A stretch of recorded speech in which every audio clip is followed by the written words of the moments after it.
Dominic Carter, political reporter and analyst for Verizon, Fios, TV, and RNN. Hey, Dominic, welcome, man. Good morning, Joe. How are you? Nice. Thanks for coming into the studio. Hey, man, I like the suit. Shoe thank combo you. here. Right back at you, man. Look at us with suits and ties on. We're trying to take radio up a notch, right? Up. Come on. You look great, man. Thank you. That's a nice colored shirt. I like that, too. Thank you. So this suit is so old, Dominic. This is so old. It's older than me, I think, this suit. But you look good. Thank you. You look good. Right, Frank? That's it. He looks great. Best dressed guy in radio. Dude, that is it. Hey, man, Dominic, thanks for coming in. Michael Bloomberg. You've been covering Michael Bloomberg 18 years? 18? A very long time. Wow. Before he became mayor of New York City. Yeah, so you covered. Nice guy, by the way. I remember when I first. He is a nice guy. I got to start right there. I remember up there for some reason I was up at Bloomberg. I can't remember why.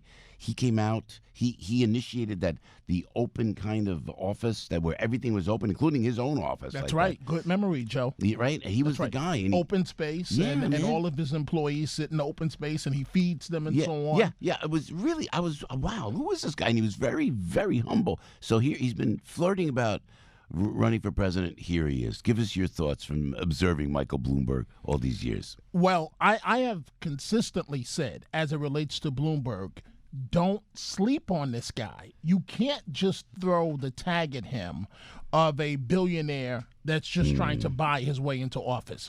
Because Bloomberg has a record, number one.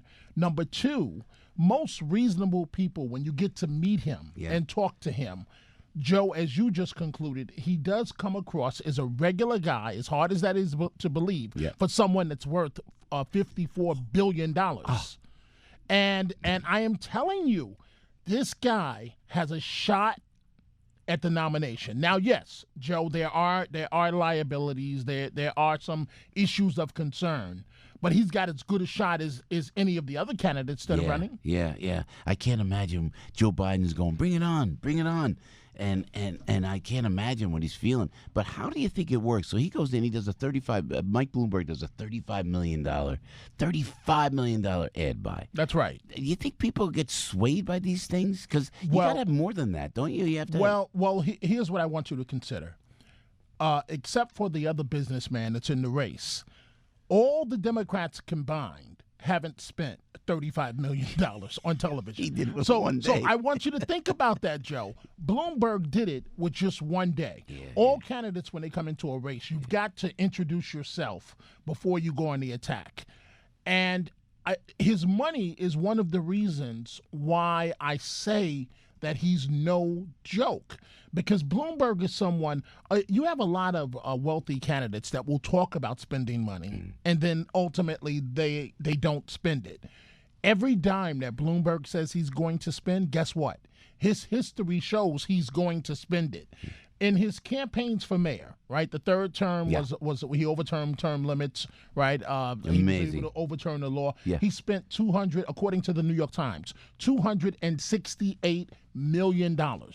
Think about that for a second. And so all of this talk of Bloomberg can't do it, I've heard this all before. The year was 2001. And so when Bloomberg in his ads claims that he's rebuilt the city of New York from ashes, can anyone deny that? Because after Giuliani, he came in and the city was in serious, serious trouble. After 9/11. That's right. And you have to give Bloomberg credit for example, the construction of the Freedom Tower. Remember, they couldn't do that. Right. It took 10 That's years. right. That's right. It was That's ridiculous. Right. And he's the guy that put everybody, and that whole, down this area, down Battery Park. That's right, Joe. Remember, they couldn't even agree on how to honor those that were killed. That's right. As it relates to 9/11. You're right. I give Mike Bloomberg credit for that. So I just want to say this to you.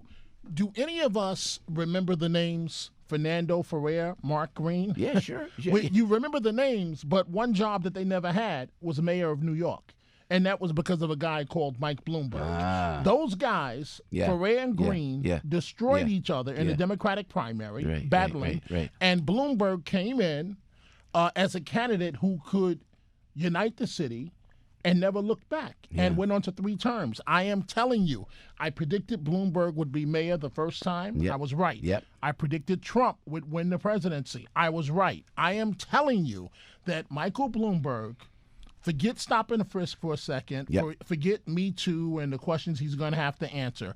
Michael Bloomberg has a strong shot at the Democratic nomination. And once you can get to the general election, anything is possible. Wow. So I don't think, and this is what I've been saying, and I was on Fox the other day with my friend Neil Cavuto, and he says, so what do you think about this? Oh, Bloomberg, Jill Stein's thinking of getting in, and that whole thing. And I'm going like this. I'm going like, this can't, there's no way Mike Bloomberg resonates across the country because you need the panache of a Donald Trump or even Joe Biden has that. People like Joe Biden. Whether you may disagree and say, oh, my gosh, he lost it. They like him. And if you meet Mike Bloomberg in person, by all means, he will win you over, and he's a very warm guy. But will it resonate in Nebraska, Iowa? I'm glad you used the word resonate, Joe, because that's exactly what it requires. And you're right.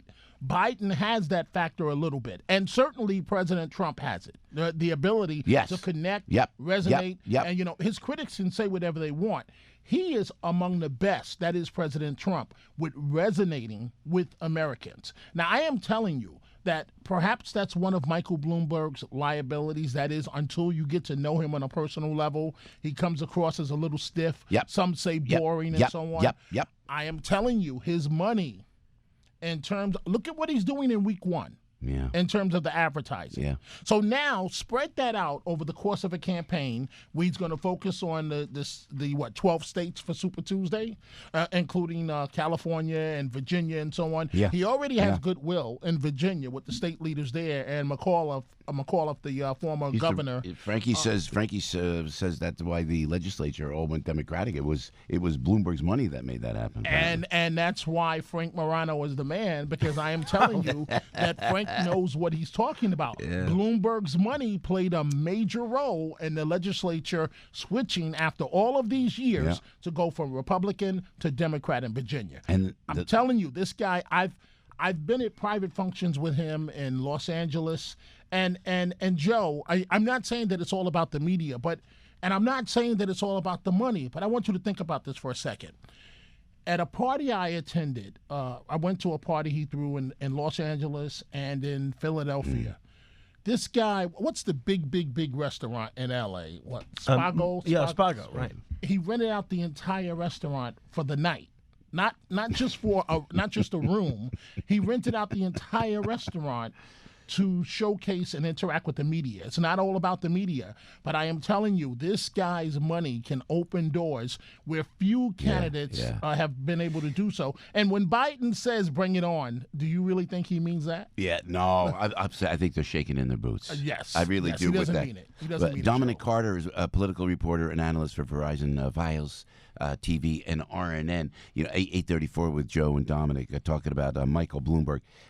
The only thing that scares me, I told this to Frankie, because what he did in Virginia, he also turned the House Democrat. That was apparently, according to Steve Bannon, and this is off of Maria Bartiromo's Sunday Future show. I'm watching this, and I'm watching Steve Bannon. Great interview with Maria and Steve. And again, all politics aside, objectively, Bloomberg went in, put the money in, turned the House around to Democrat. But look at the mess the Democrats now. They're all about impeachment. They won't even step up. They won't step up. It takes, and I said this on Neil's show the other day, it takes President Trump to put opportunity zones in the inner cities of the United States of America. Wasn't on the 56th anniversary or acknowledgement that John F. Kennedy, the reason I was a Democrat for most of my life, watching John F. Kennedy help out civil rights, help out the inner cities. Now Donald Trump's doing it. The Democrats, after Bloomberg puts all that money in, they think about impeaching Donald Trump. Go fix East St. Louis, Illinois, South Chicago, New Orleans, Compton. What are these people thinking? Joe, I'm smiling because I'm trying to stay calm right now because you're preaching. This is the show you can let it loose, Dominic. Come on. You're preaching to the choir in terms of I agree 1,000% with everything that you've just said. Now, remember, I'm a kid from the hood of New York City, a kid from the housing projects of New York City, okay? And so I was able to go to college on a scholarship program and so on. So when you say putting money into the inner cities, I say to myself exactly what all it is talk. See, I'm trying not to make it a partisan attack right now. But on Democrats, I don't want to say some of the things that President Trump said during the campaign was correct as it relates to inner cities. Yeah. Because, it's not politically correct. And, Dominic, you're not supposed to agree with some of the things that Republican candidates have said. Yeah. But guess what? Yeah. The man told the truth. Yeah. And guess what, Democrats? Get it together. I know. You say you care about your base. I'm going to tick off most of the audience, but Charlie Rangel. That's pretty good. Charlie Joe, good, Jersey Joe. Charlie, all right, so he skirted some issues with income tax. Yeah. Charlie really helped, but he really helped build up Harlem. He went in and built up Harlem. And to me, it's okay. Whatever you're going to do personally, you can't take that away. But that's when the Democrats cared about the communities, I think. And all politics are supposed to be local. Yeah. That's the bottom line. If you're not delivering for your constituents, Yeah. then what are you in office for? Yeah, so true. And so you point to Rangel, but I point Maybe to, not a good example, but Charlie did help the community out there, I want to bring it back to Bloomberg, because when you talk about inner cities, one of the reasons why Bloomberg was elected mayor is because he reached out to African-American leaders at a time when they felt the city hall was not dealing with them. And you think Mike Bloomberg Bloomberg is going to resonate with the black community? I think that he's got as good a shot as anybody. I think that he can at least go into communities of color and make the case. You have a lot of candidates, Joe, that are not even welcomed in certain communities of color. Yeah, that's very, very true. Hey, so what stories you covering this week, and where can we see them? We're focusing on impeachment. You can see them on RNN television, Richard French Live. But I'm a big fan of your show, man. You're the man. And so I listen all the time. I'm a big fan of Frank Morano's as well. Here we are. Listen, you're welcome here anytime, thank you. And you guys are really doing your thing here. Yeah, you know what? How long have you been on the air? We're into our 6th year, if you believe it. Wow. I know. It started as a whim with Jerry Crowley. Said we talked, and the morning guy stepped away, and they said, "Joe, you want to go in?" And my degree is in this radio, television. I said, "I love radio, man.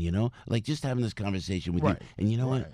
There's a credibility factor here. We have a platform, and they listen. And the folks, hey, you want to go to Italy with us? Come on, Dominic. We're going.